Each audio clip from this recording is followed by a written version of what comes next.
The Shadow of the Crimson Queen. Chapter 6. A Plan Comes Together. Petru Albescu sat by the hearth, his hands clasped tightly as he stared into the flames. The crackling fire cast flickering shadows across the dimly lit room, their restless dance mirroring the turmoil in his thoughts. For weeks now, a gnawing dread had settled over him, a sense of inevitability that he could not shake. The demons were preparing to eliminate him and his family. Of that, he was certain. He had pieced the truth together in fragments, a stray comment here, an unusual occurrence there. The evidence, though circumstantial, painted a grim picture. Many of the surrounding boyar families, once proud and influential in Dracula's domains, had met untimely ends. Some fell victim to tragic accidents, others vanished without a trace. Their lands were absorbed, their estates left to decay or handed over to Dracula's loyal servants. The Albescus, it seemed, were the last of their kind. Petru could not decide if this was a deliberate move by the vampire lord or a cruel twist of fate. Either way, it left his family exposed and isolated, an anomaly in a land now ruled almost entirely by Dracula's agents. The village of Morini had grown, absorbing the remnants of displaced serfs from other regions. Petru's own domain now housed nearly 1,000 souls, a number uncharacteristically large for such a minor boyar family to oversee. It was a curious arrangement. On the surface, it might seem like an elevation of status, but Petru knew better. This was not an honor. It was a burden, or worse, a trap. He had observed the pattern with growing unease. The new arrivals were a mix of displaced peasants, men and women who were neither too strong nor too weak, neither too intelligent nor too bold. The sickly and the infirm were conspicuously absent, as were those who might be considered overly ambitious or clever. What's more, the peasants were terrified, cowed into submission by years of fear and oppression. They were careful with their words, quick to bow their heads and eager to report any hint of dissent. A land of snitches, Petru thought bitterly, engineered to enforce its own compliance. It was as if the demons were breeding a specific kind of populace, selecting for traits that would ensure obedience and hard work without the risk of rebellion. The peasants were given just enough to survive, but never to prosper. There was no famine, but neither was there abundance. It was a delicate balance, calculated to keep them too preoccupied with survival to dream of freedom. The demons themselves, creatures like Barbat Dragomir, treated Petru with an air of contemptuous indifference. When they deigned to interact with him, it was with curt words and dismissive gestures. He was not a man to them, but an insect, tolerated only because he still served some unknown purpose. Petru clenched his fists, his nails digging into his palms. He could not allow himself to show fear, not in front of his family or his people. But inside, he felt a growing desperation.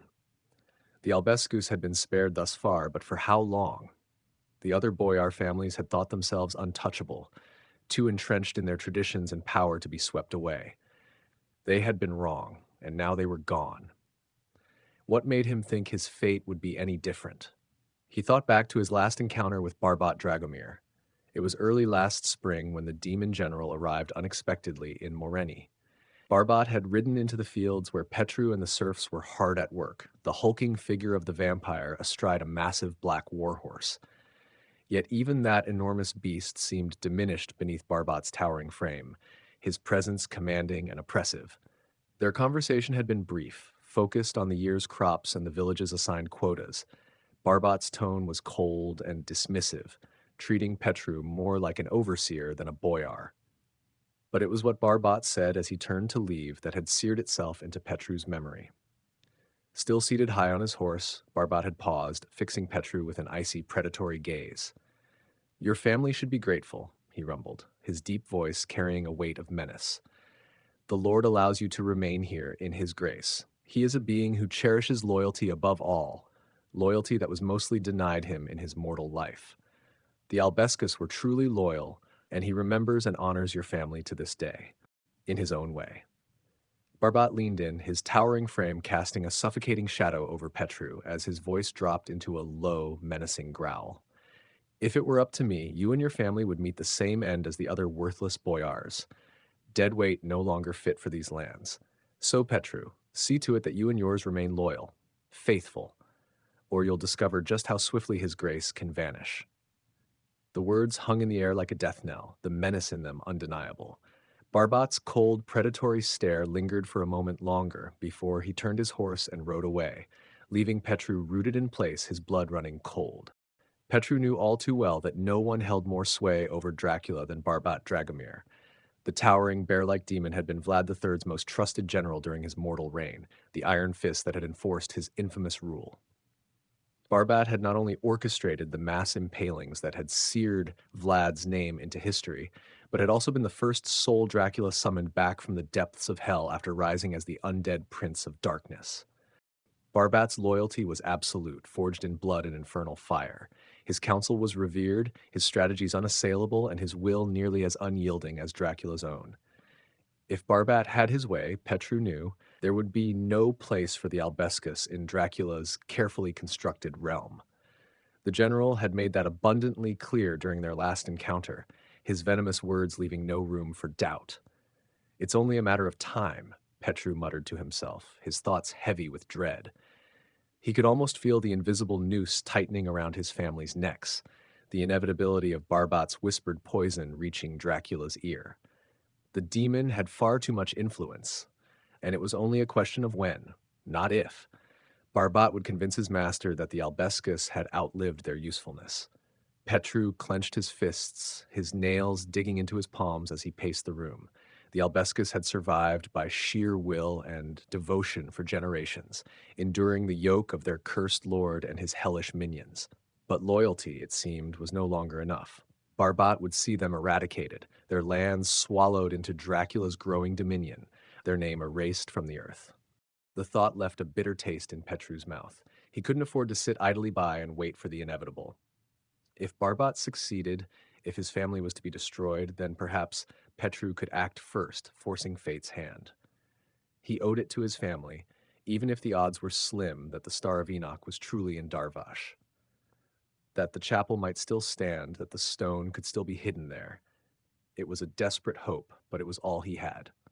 Determined, Petru took a knife and carefully cut the pages about the Star of Enoch, along with the drawing, from the back of the Skotati Sophia. He tucked the fragile sheets into another book for safekeeping. The rest of the book he wrapped tightly in rags and slipped into a rucksack. Later, when the village was quiet and prying eyes were fewer, Petru made his way to the old church. With the rucksack slung over his back, he entered the old structure. The air inside was damp and heavy, the faint scent of mildew and decay clinging to the stone walls.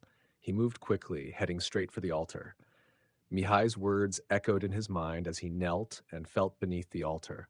His fingers brushed against the edge of a hidden cavity, just as Mihai had described. With some effort, he forced the book into the concealed space, making sure it was securely hidden. Satisfied, Petru stood and brushed the dust from his hands. He glanced around once more before hastily exiting the church, the now empty rucksack still on his back. Even if someone had seen him enter, he doubted they could guess what he had done within. The Skotati Sophia was hidden once more, and for the first time in what felt like years, Petru felt a faint glimmer of hope. It had been about a month since the three young men, Vasile Dumitru, Mihai Dumitru, and Nicolae Stănescu, had brought Petru the book, Skotati Sophia. The boys were the key to recovering the artifact, the Star of Enoch, if it still existed. However, the danger was clear.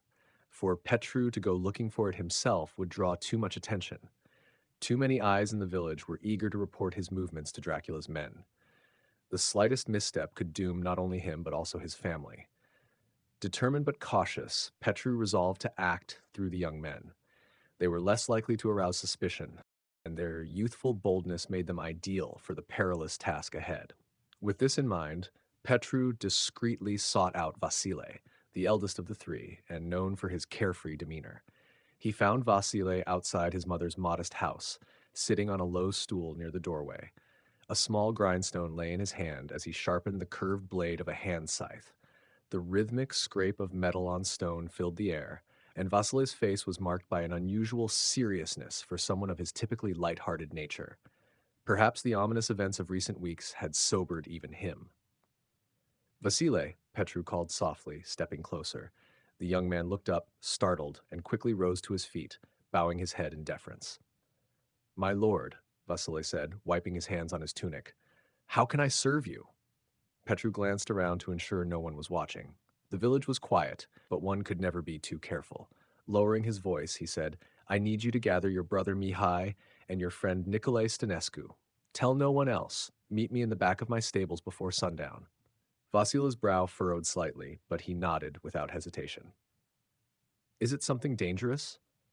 Petru's expression hardened. "If anyone asks, you are helping me with a small task. Say no more than that. The less you know until the time comes, the safer you will be."